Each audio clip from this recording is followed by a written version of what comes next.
नमस्कार, आप देख रहे हैं 10 का एजेंडा। मैं हूं आपके साथ उन्नति भटनागर। बुलेटिन की शुरुआत लखनऊ से महत्वपूर्ण खबर के साथ, जहां लाभार्थियों को ऋण वितरण का कार्यक्रम में शामिल होंगे सीएम योगी आदित्यनाथ। आज सुबह 11 बजे लोक भवन सभागार में कार्यक्रम होगा। 11,000 लाभार्थियों को ऋण वितरित करेंगे सीएम योगी आदित्यनाथ। तो विशेष ये कार्यक्रम आज निर्धारित किया गया है। सीएम योगी आदित्यनाथ का पीएम स्वनिधि स्वयं सहायता समूह ऋण योजना के तहत वितरण का कार्यक्रम होगा। लाभार्थियों को ऋण वितरित करेंगे सीएम योगी आदित्यनाथ। 11,000 लाभार्थी जिनको आज ये बड़ी सौगात सीएम योगी आदित्यनाथ के हाथों मिलने वाली है। आज सुबह 11 बजे का वक्त निर्धारित किया गया है। लोक भवन सभागार में इस कार्यक्रम को लेकर तैयारियां की गई हैं, जिस दौरान सीएम योगी आदित्यनाथ लाभार्थियों को ऋण वितरित करेंगे।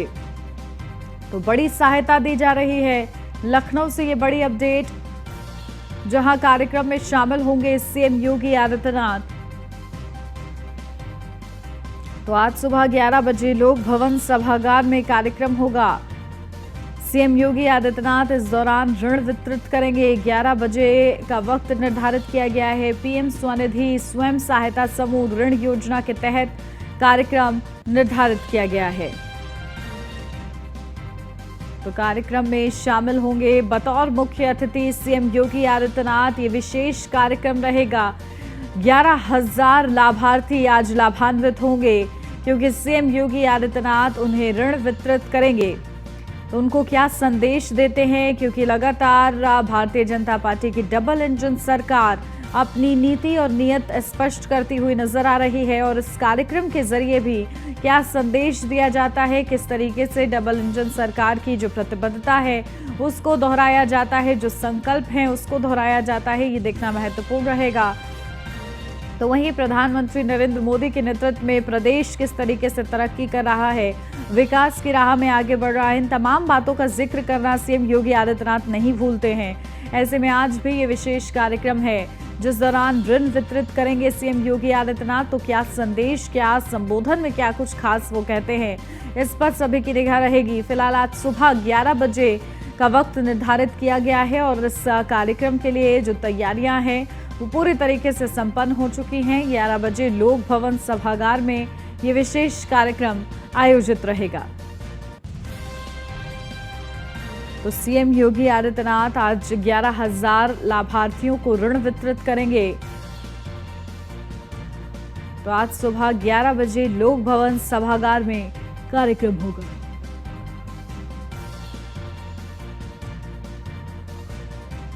अपडेट ले लेते हैं। हमारे संवाददाता एसके वाजपेयी हमारे साथ जुड़ गए हैं। एसके, क्या कुछ अपडेट? देखिए, आज ये खास कार्यक्रम है और इस दौरान सीएम योगी आदित्यनाथ क्या संदेश देंगे? लगातार ये बड़ी योजनाएं के जरिए सीएम योगी आदित्यनाथ इन कार्यक्रमों में शिरकत करते हैं। आज भी उनमें से एक खास कार्यक्रम है।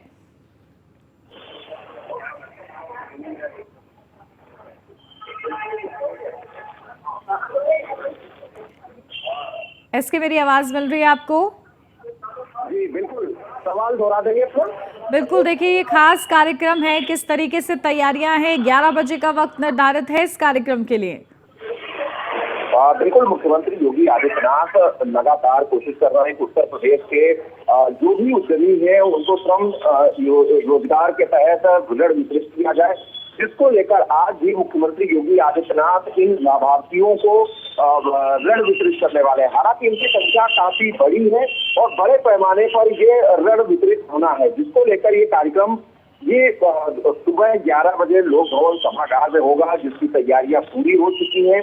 और सीधे तौर पर अगर हम देखें तो ये पीएम स्वनिधि योजना के तहत जो विभिन्न सहायता समूह है, उसके करीब 11,000 ऐसे लाभार्थी हैं जिनको मुख्यमंत्री योगी आदित्यनाथ आज ऋण वितरित करने वाले हैं। हालांकि इसमें उत्तर प्रदेश के विभिन्न मंत्री भी शामिल होंगे और साथ ही साथ मुख्यमंत्री योगी आदित्यनाथ इनको ऋण वितरित करने वाले हैं। अब से थोड़ी देर बाद ये कार्यक्रम लोक भवन सभागार में होने जा रहा है, इसकी तैयारियां पूरी हो चुकी है। बिल्कुल, और देखिए 11,000 का आंकड़ा बताया जा रहा है जिन लोगों को आज वितरित करना है। किस तरीके से खास जो गणमान्य सदस्य मौजूद रहेंगे सीएम योगी आदित्यनाथ के अलावा इस कार्यक्रम में?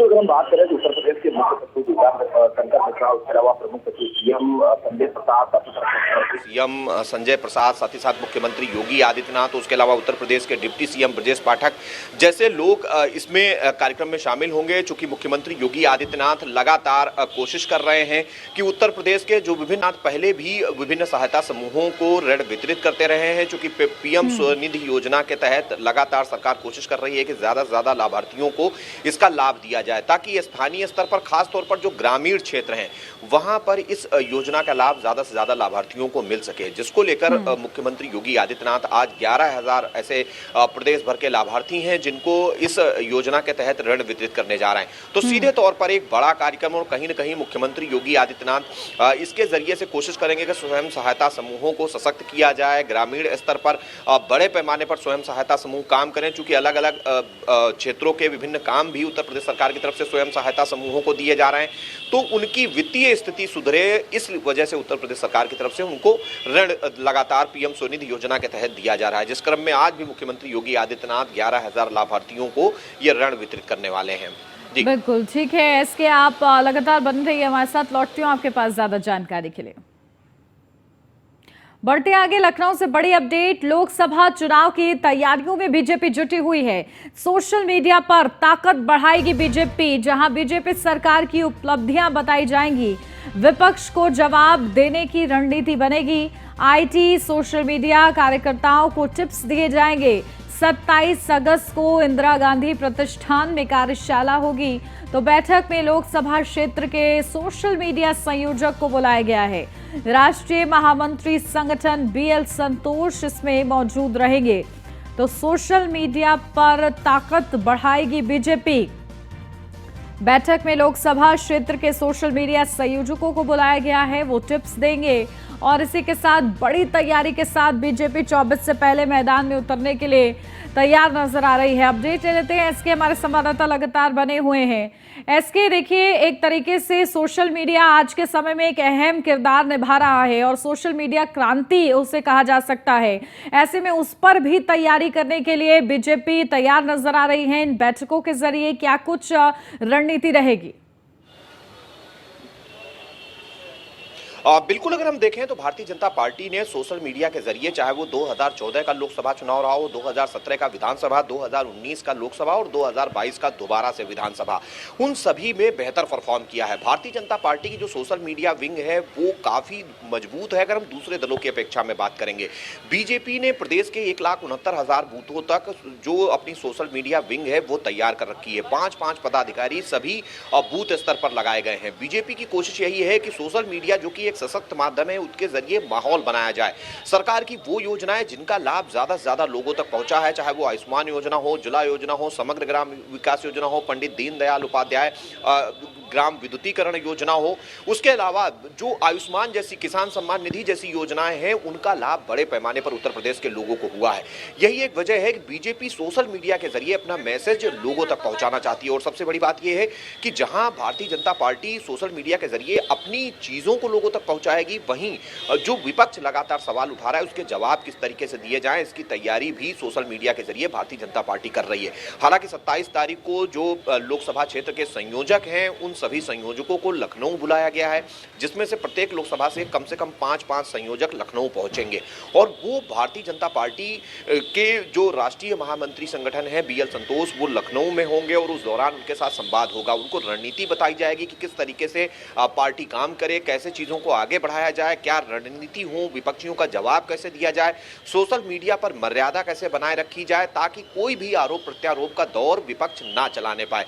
तो ये बहुत सारे मुद्दे होंगे जिसको लेकर बीएल संतोष मंथन करेंगे। तो कहीं न कहीं जहां अन्य माध्यमों से बूथ स्तर के नेटवर्क को मजबूत भारतीय जनता पार्टी कर रही है, अपने विभिन्न जो प्रकल्प, प्रकोष्ठ और मोर्चे हैं, उन मोर्चों को लगातार सक्रिय कर रही है, उनके कार्यक्रम पूरे प्रदेश भर में हो रहे हैं। तो ऐसी स्थिति में बीजेपी सोशल मीडिया के जरिए कहीं न कहीं एक कोशिश जरूर करेगी कि बेहतर परफॉर्म भारतीय जनता पार्टी कर सके, उसको लेकर एक माहौल तैयार किया जाए। जी बिल्कुल, देखिए, कहीं ना कहीं पूरा ऑरा क्रिएट करने का जो प्रयास है, अब वो उसमें वापस से एक बार भारतीय जनता पार्टी जुटती नजर आ रही है। ठीक है, बहुत शुक्रिया इसके आपका तमाम जानकारी के लिए।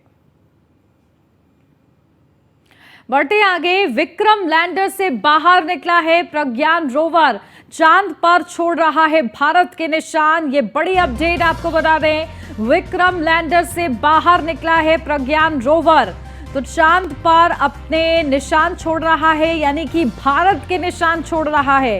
रैंप पर लैंडर से बाहर आते रोवर की ये पहली तस्वीर हम आपको दिखा रहे हैं जो कि सामने आई है।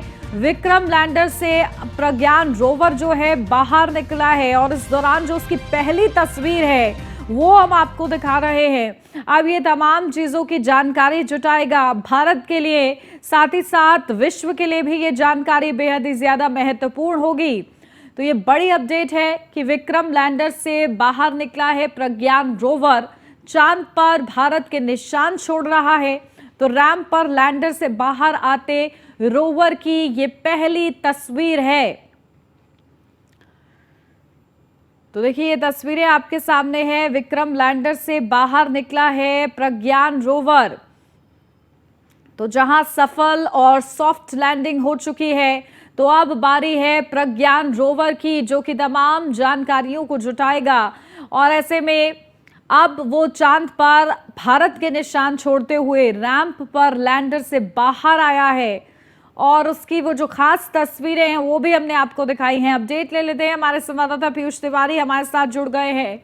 पीयूष, देखिए क्या कुछ अपडेट, प्रज्ञान रोवर जो है एक तरफ भारत का की छाप छोड़ रहा है, साथ ही साथ अब सब कुछ जिम्मेदारी जो है प्रज्ञान रोवर की ही है। तमाम जिम्मेदारियों को और जो तमाम सवाल हैं उनकी जानकारियां जुटाएगा रोवर। बिल्कुल, अगर हम बात करें तो जिस तरीके से भारत ने कल इतिहास रचा और चंद्रयान 3 की सफल लैंडिंग हुई चंद्रमा पर, उसके बाद कहीं ना कहीं जिस तरीके से इसरो के तमाम जो वैज्ञानिक हैं वो संपर्क बनाए हुए हैं विक्रम लैंडर की अगर बात करें उससे। और आज जो इसरो की ओर से जानकारी दी गई है कि विक्रम लैंडर से जो प्रज्ञान रोवर है वो बाहर निकल गया है, यानी कि इसरो के वैज्ञानिकों द्वारा निकाला गया है इसे। इसके साथ ही जो प्रज्ञान रोवर है वो चंद्रमा पर घूम रहा है, यानी कि अब जानकारी जुटाने का जो प्रयास है वो कहीं ना कहीं इसरो के वैज्ञानिकों की ओर से किया जा रहा है। सबसे बड़ी बात है और सबसे बड़ी उपलब्धि इस बात को लेकर है कि इसरो पूरी तरीके से संपर्क बनाए हुए, यानी कि संपर्क जो है वो बना हुआ है, किसी भी तरीके से संपर्क साधने में समस्या नहीं आ रही है। जो पिछली बार चंद्रयान 2 के समय हुआ था कि संपर्क को लेकर काफी समस्या आई थी, इस बार संपर्क पूरी तरीके से बना हुआ है विक्रम लैंडर के साथ, क्योंकि कहा जा रहा है कि प्रज्ञान से सीधे संपर्क कहीं न कहीं इसरो का नहीं होता है। इसरो का संपर्क विक्रम लैंडर के साथ होता है और विक्रम लैंडर का संपर्क मॉड्यूल के साथ होता है, और कहीं ना कहीं प्रज्ञान रोवर जो है वो विक्रम लैंडर को अपनी सूचनाएं भेजता है। और ऐसे में आप तस्वीरें देख रहे हैं किस तरीके से जो तस्वीर आई है उसमें सीधे तौर पे प्रज्ञान रोवर विक्रम लैंडर से बाहर निकलता हुआ दिखाई दे रहा है और चांद पर भारत के कहीं न कहीं निशान छोड़ रहा है। तो निश्चित रूप से 13-14 दिन का ये वक्त भारत के लिए काफी महत्वपूर्ण है, जब चूंकि सफलता हाथ लगी है। और अब भारत के लिए ये चुनौती है कि किस तरीके से वहां पे ज्यादा से ज्यादा चीजों का पता लगाया जा सके, और इसी कड़ी में कहीं न कहीं इसरो के वैज्ञानिक लगे हुए हैं, कई वर्षों से लगे हुए हैं। और क्योंकि अब ये पल वो लम्हा है कि तमाम जो ऐतिहासिक चीजें हैं वो किस तरीके से, खासतौर पर हम बात करें कि बहुत वहाँ पे पानी भी दे सकता है, सभी खनिज ढूंढने का प्रयास किया जाएगा। तो तमाम चीजों को वहाँ पे ढूंढने का प्रयास जो है वो कहीं न कहीं इसरो की ओर से किया जाएगा। फिलहाल तमाम जो सफलताएं हैं वो लगातार इसरो के वैज्ञानिकों को मिल रही है। बिल्कुल, देखिए अब इन 14 दिनों में किस तरीके से ये जो पूरी जानकारी है वो जुटाई जाती है, ये महत्वपूर्ण रहेगा और इसी का इंतजार अब पूरा भारत करता हुआ नजर आ रहा है। ठीक है पीयूष, आप बने रहिए हमारे साथ, लौटती हूँ आपके पास। मणिपुर हिंसा मामला, जहां मणिपुर के सीएम एन बीरेन सिंह का दिल्ली दौरा है। बड़ी अपडेट, मणिपुर के सीएम अमित शाह से कर सकते हैं मुलाकात। गृह मंत्री अमित शाह को राज्य के हालातों की जानकारी देंगे सीएम एन बीरेन। तो मणिपुर में हिंसा का मामला और गृह मंत्री अमित शाह को राज्य के हालात की जानकारी देंगे सीएम, और इसी के लिए उनका दिल्ली दौरा बताया जा रहा है। तो एन बीरेन सिंह का दिल्ली दौरा है। मणिपुर में जिस तरीके से हिंसा हो रही है, बार बार एक तरफ विपक्ष भी ये मुद्दा उठा रहा है, तो वहीं मणिपुर के हालात सामान्य हो सके, यही प्रयास किया जा रहा है। केंद्र सरकार की तरफ से भी बार बार राज्य सरकार को इस ओर ध्यान दिलाया जा रहा है। और इस बीच एन बीरेन सिंह का दिल्ली दौरा है, तो मणिपुर में हैं पीयूष, क्या कुछ अपडेट है? देखिए, एन बीरेन सिंह मणिपुर के मुख्यमंत्री का दिल्ली दौरा है, क्या उनका मुलाकात का कार्यक्रम निर्धारित है? बिल्कुल, अगर हम बात करें तो मणिपुर के मुख्यमंत्री दिल्ली दौरे पर पहुंचने वाले हैं और गृह मंत्री अमित शाह से उनकी मुलाकात होगी। क्योंकि आपने पिछले कुछ महीनों में देखा कि जिस तरीके से मणिपुर की सिंचाई खबरें आई, फिलहाल मणिपुर की मीडिया शांत करने की कवायद चल रही है और कई इलाकों में स्थितियां सामान्य हो चुकी है, लेकिन अभी भी कहीं न कहीं वहाँ पे प्रशासन की व्यवस्था की गई है। खासतौर से अगर हम बात करें केंद्र सरकार के फोर्सेस को वहाँ पे लगाया गया है। और सबसे बड़ी चुनौती है कि जो कानून व्यवस्था फिलहाल बनी हुई है, हल्की फुल्की कहीं से घटनाएं आ रही हैं तो आ रही हैं, लेकिन पूरी तरीके से मणिपुर में कहीं न कहीं शांति व्यवस्था कायम करने की जो जिम्मेदारी है वो कहीं न कहीं वहाँ की राज्य सरकार की है और केंद्र सरकार के साथ समन्वय बनाकर राज्य सरकार वहाँ पे काम कर रही है। और इसी कड़ी में कहीं न कहीं आज मणिपुर के मुख्यमंत्री एन सिंह से गृहमंत्री अमित शाह से मुलाकात करेंगे। ये मुलाकात दिल्ली में होगी और मणिपुर में इस तरीके से और बेहतर हालात की जा सकते हैं, इसको लेकर चर्चा की जाएगी। क्योंकि आपने देखा कि मानसून सत्र के दौरान किस तरीके से तमाम शक्ति संघों के नेताओं ने मणिपुर मामले पर सरकार से किया, यहाँ तक कि मणिपुर की भी मांग की। लेकिन आज चूंकि चर्चा होगी तो किस तरीके से आगे की रणनीति बनाई जा सकती, इसको लेकर कहीं न कहीं गृहमंत्री अमित शाह से जब मुलाकात होगी तो इसको इस पर चर्चा होगी। बिल्कुल, देखिए इस दौरान किस तरीके से मणिपुर के जो हालात हैं उन्हें वापस सामान्य करने की दिशा में चर्चा होती है, ये देखना महत्वपूर्ण रहेगा। बहुत शुक्रिया आपका पीयूष। संभल से अब खबर है, जहां लव जिहाद का एक मामला सामने आया है, जहां युवक पर विवाहित महिला को बहला फुसलाकर भगा ले जाने का आरोप है। फिलहाल पुलिस ने महिला को बरामद कर लिया है, लेकिन आशंका जताई जा रही है कि महिला का ब्रेन वॉश कर धन परिवर्तन कराया गया है। साथ ही पुलिस पर भी कार्रवाई न करने के गंभीर आरोप लगे हैं। आरोपी गुलफाम को पुलिस ने गिरफ्तार कर जेल भेज दिया है। चंदौसी कोतवाली इलाके का ये पूरा मामला बताया जा रहा है।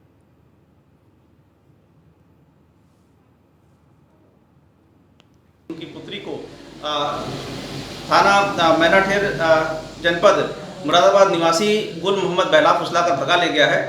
इस संदर्भ में थाना चंदौसी पर तत्काल ही अभियोग पंजीकृत किया गया था। टीमें लगाई गई, तत्पश्चात अपहृता की बरामदगी सुनिश्चित की गई थी। इस संदर्भ में आज आरोपी गुल मोहम्मद राजधानी समेत अन्य जिलों में आज भी जारी रहेगी बारिश। पिछले 2 दिनों से रुक रुक कर बारिश हो रही है। बीते 24 घंटे में लखीमपुर में 224 मिलीमीटर रिकॉर्ड बरसात हुई है। सीतापुर, आगरा, एटा में 200 मिलीमीटर बारिश रिकॉर्ड की गई है। कानपुर, बरेली, अयोध्या समेत कई इलाकों में 180 मिलीमीटर बारिश हुई है। तो राजधानी लखनऊ में 53 मिलीमीटर के आसपास बारिश दर्ज की गई है।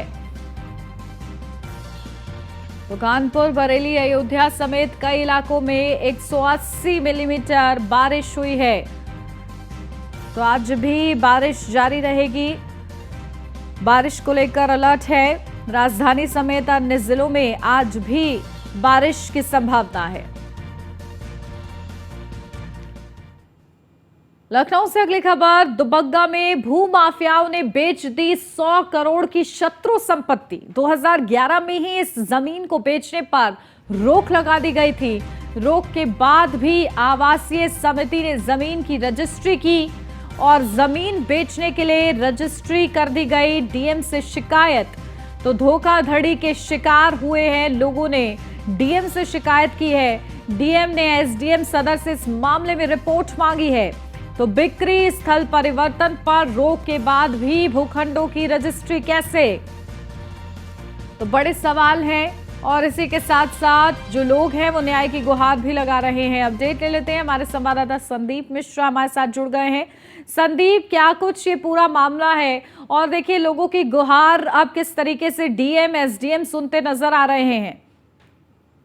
बिल्कुल, ये दुबग्गा में है और दुबग्गा में शत्रु संपत्ति है जिसकी भूमाफियाओं ने लगभग 100 करोड़ की संपत्ति बताई जा रही है, उसको जो है बेच दिया। यानी कि साथ है कि उसकी रजिस्ट्री कर दी गई है। उसको 2011 में जो कि जमीन पे अगर बात करते हैं तो स्थल परिवर्तन रोकने पर रोक लगा दी गई थी कि किसी प्रकार से जमीन बेची नहीं जाएगी, किसी को स्थानांतरित नहीं की जाएगी, उसको रोक लगा दी गई थी। लेकिन उसके बावजूद भी जो है भूमाफियाओं ने जमीन को पूरी तरीके से बेच दिया है, अपने अपने चहेतों को दे दिया है, पैसे में बांट दिया है। लेकिन इसके बाद जो लोग थे वहां पे जो आपत्ति दर्ज कर रहे थे, उन्होंने डीएम से गुहार लगाई है और डीएम ने गुहार लगाने के बाद से डीएम ने इसकी जांच जो है एसडीएम को सौंप दी है और इसकी पूरी जांच की बिक्री और इस कैसे बिक्री हुई है इन सभी की रिपोर्ट तलब की है। यानी कि बहुत ही जल्द जो है जो शत्रु संपत्ति है उसको किस तरीके से बेचा गया है उसकी जानकारी डीएम जो है वो लेंगे, क्योंकि जिस तरीके से लोगों ने शिकायत की है कि लगभग 100 करोड़ से अधिक संपत्ति है उसको बेच दिया गया है किसी न किसी लाभ के कारण। और ये भी माना जा रहा है कि जो जमीन थी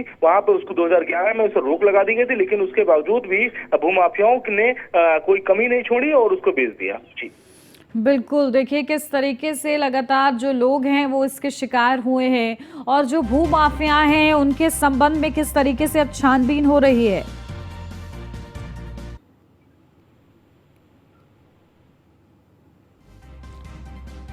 संदीप, मेरी आवाज मिल रही है आपको? चलिए, शायद संदीप से संपर्क टूट गया है, लेकिन बड़ा ये पूरा मामला है और इस पूरे मामले में अब कार्रवाई क्या होती है इस पर नजर रहेगी। बढ़ते हैं आगे, लखनऊ से अब खबर। सीएम योगी आदित्यनाथ ने लगाया है जनता दर्शन। विभिन्न जिलों से आए लोगों की समस्याएं सुनी हैं, अधिकारियों को त्वरित कार्रवाई के निर्देश दिए हैं। 5 कालिदास मार्ग मुख्यमंत्री आवास पर जनता दर्शन, तो अधिकारियों को त्वरित कार्रवाई के निर्देश दिए हैं। 5 कालिदास मार्ग मुख्यमंत्री आवास पर दर्शन किया है। जनता दर्शन का ये पूरा कार्यक्रम, जिस दौरान सीएम योगी आदित्यनाथ ने फरियादियों की फरियाद को सुना है। अपडेट ले लेते हैं, एसके जुड़ गए हमारे साथ। एसके, क्या कुछ जानकारी? देखिए, आज भी जनता दर्शन का ये कार्यक्रम, किस तरीके से फरियादी पहुंचे? बिल्कुल, निश्चित तौर पर मुख्यमंत्री योगी आदित्यनाथ लगातार प्रदेश के विभिन्न जिलों से आने वाले फरियादियों के लिए जनता दर्शन करते हैं। आज भी मुख्यमंत्री योगी आदित्यनाथ ने जनता दर्शन किया, जिसमें प्रदेश के विभिन्न जिलों से आए हुए फरियादियों की समस्याएं सुनी और अधिकारियों को तत्काल उनको निर्देशित किया कि उनकी समस्याओं का त्वरित समाधान किया जाए।